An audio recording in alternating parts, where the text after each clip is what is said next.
Today on the show, I give the lowdown on two beastly metal music albums, freshly reviewed. Will they make it to my collection? You'll find out here on the show that answers the main metalhead question: where can I get more metal music? Terry here again with Cast Metal and another full metal review segment. If you like the music that's here on the list, to my left-hand side, FMR is for you. I review and break down the newest extreme releases of the week from my own charts and get them to you every day. Stay to the end because also I'll give you another extreme metal album from my own collection too, just to say thanks for dropping in today. So, a recap. During episode 31, that was just yesterday, I reviewed both Escuela Grind's death metal album and Heraeus' Dormant album, and I added both of them to my library without hesitancy. Check out the last episode for the full breakdown, and I hope that you added both of these to your collection as well. So, today our first album up for review is Extinction AD's EP, Ruthless Intent. So let's start FMR. Okay. Before I listened to the album, I opened the page to see that there were 4 strong-sounding tracks on this EP, totaling 16 minutes. The album cover artwork looks, as you can see, similar to a retro movie poster artwork. Absolutely love this kind of stuff, don't you? Just fantastic artwork. It put me in the mood to actually want to review this album.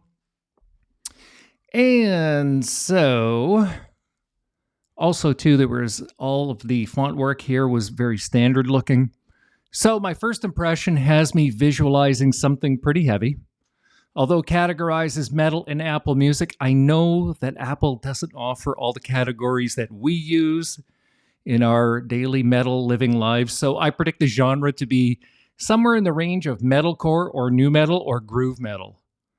That's what I'll predict right now, but I'll reveal what I think their actual genre is after I've listened to the album at the end of the show and compare it to their actual bio to see if I was on point, okay? So, moving to the tracks. Track 1 opens with a huge rhythmic bass line and chugs away nice and strong. It's punchy, crunchy, and super loud. Loved it. Lots of attitude. While track 2 kicks hard with groove metal, nu metal level strength with good harmony, rhythm, and attitude. Then track 3, it just smashes face with thunderous rhythms, and what a guitar solo in track 3. Beautiful stuff. Next and final, track 4. It's nice, strong, and it's a great, fitting, crushing finale right throughout the entire song, okay? So the recording and sound quality, it was definitely pro sounding, okay? It was a pro quality recording. Music and production was refined. The energy and intensity was very high, while rhythm and tempo, it was immense and deep. The lyrical theme here is anger and attitude, all about being young, I would suppose. Becoming a mainstream act here is, well, it's quite possible. I mean, if Slipknot's on the radio, then these guys here can quite possibly go to the radio too. The range and flow and layout of the album is consistent. The tracks are arranged well.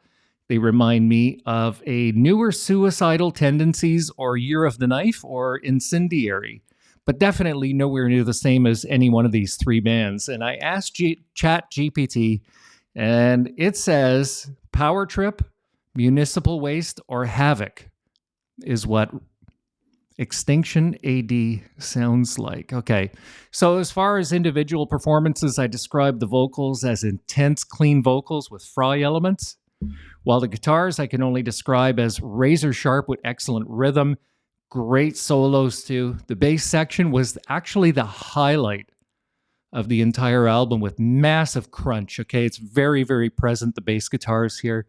And finally, the drums and percussion performance was crisp, full, and very strong with tons of snap.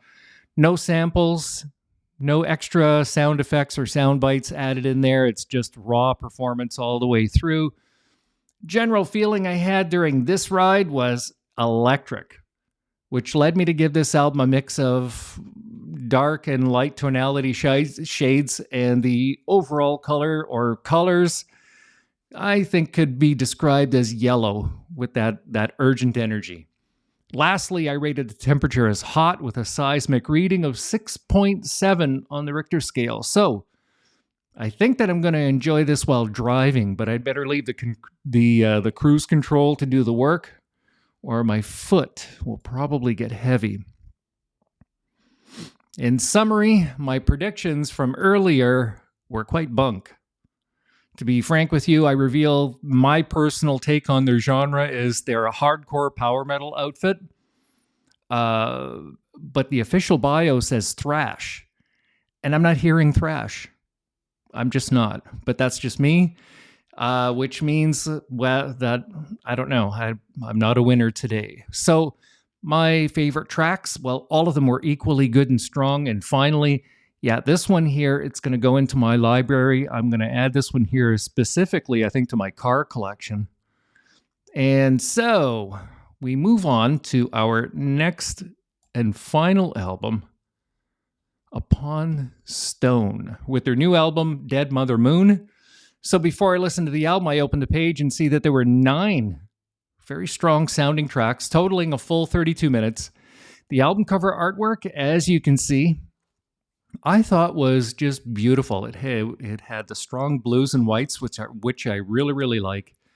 More of a nature type theme. As you can see, we have the moon, we have the warrior on the cliff, and we have that red cape, which I really like. This is the type of artwork that I really, really enjoy, and it makes me want to listen to the album. So whoever did the art, kudos to you, okay? This is great stuff. Okay, so getting into it, my first impression has me visualizing something heavy. And although it's categorized as metal in Apple Music, I know that they don't offer the categories we use, so I predict the genre to be somewhere in the range of death metal.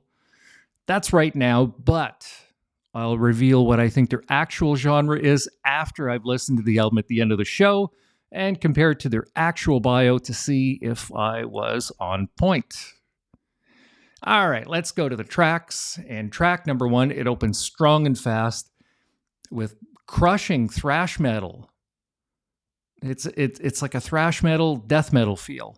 Nice solo work, gobs of power throughout the entire track itself. And then track 2, it's just bursting with razor speed and excellent harmonies. Track 3 just rumbles into a thrashing frenzy with energy, emotion, and range. Next, track 4 opens in a really great ballad-like tempo. It has a beautiful meaningful acoustic solo and a very powerful ending, actually. But it is a ballad. Then I go to track 5, which is very dramatic. It's very deep and it's heavy, and I love the guitar work, and the solos in track 5 are outstanding. Then track 6, it's short, but a beautiful string piece, like a movie clip from right out of the movie Lord of the Rings, for example, or The Hobbits, or whatever. Next, track 7, it hits deep and heavy and loud, and it's got excellent harmonies and range. Fast and furious, again with massive lead solo guitar work. Track 8, it opens brilliantly with nice guitar work, then it smashes on with dramatic rhythms, harmonies.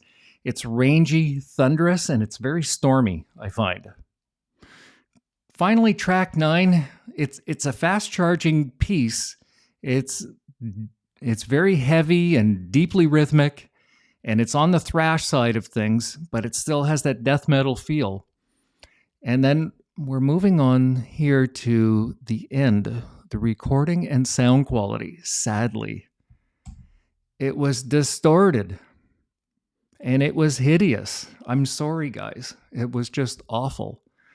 The production and musicality was a combination of raw yet refined sounds. The energy and intensity, you can tell, of the performance was very high, while the rhythm and tempo was immense, rangy, and varied at the same time. The lyrical theme here, it's got a cosmic and nature feel to it with the lyrics. Becoming a mainstream act here is hardly a possibility. I don't think that this is what this particular band seems to be going for. The range, flow, and layout of the album is consistent, although the final bonus track feels out of place. And the tracks were arranged somewhat awkwardly, although that's not the deal breaker here. They remind me a little, believe it or not, of Megadeth, although they're nowhere near the same band or anything like that. And ChatGPT had no information to offer on this band, Upon Stone. As far as individual performances, I describe the vocals. It's a strong, screaming Fry with tons of energy. The guitars I can only describe as strong with excellent rhythm, and the solo work is exquisite. The bass section, I'm sorry, but it was hard to tell because the recording, to be frank, was not good. Finally, the drums and percussion performance, you can tell, was very strong and very fast. There were no sound effects added or anything like that. It's just these guys with their instruments, and that's it. The general feeling I had during this particular album, listening to it, it was heartfelt. And again, it goes back to that bad recording. But it led me, moving on here, it led me to give this album a lighter tonality shade. And the overall color or colors could only be described as a white energy. You can tell that they were positive, when they were in the studio doing this. That's the way I feel.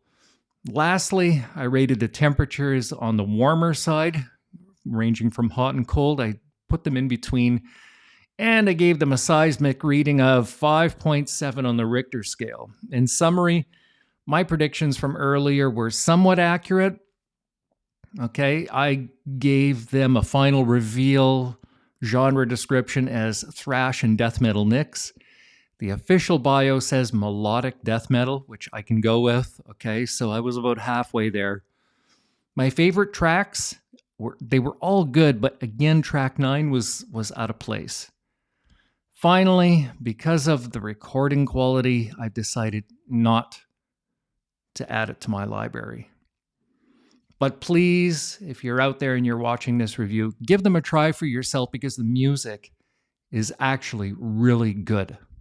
Okay, what's in there? You can tell that these guys put their heart and soul into this.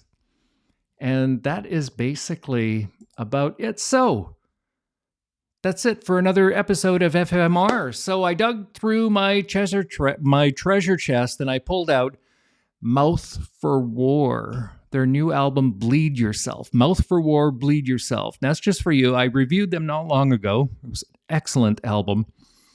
And that is it for today, my friends. Please remember to support your favorite metal artists, stream them, engage them on social, buy the merch, and see them live if you can, if they're in your town.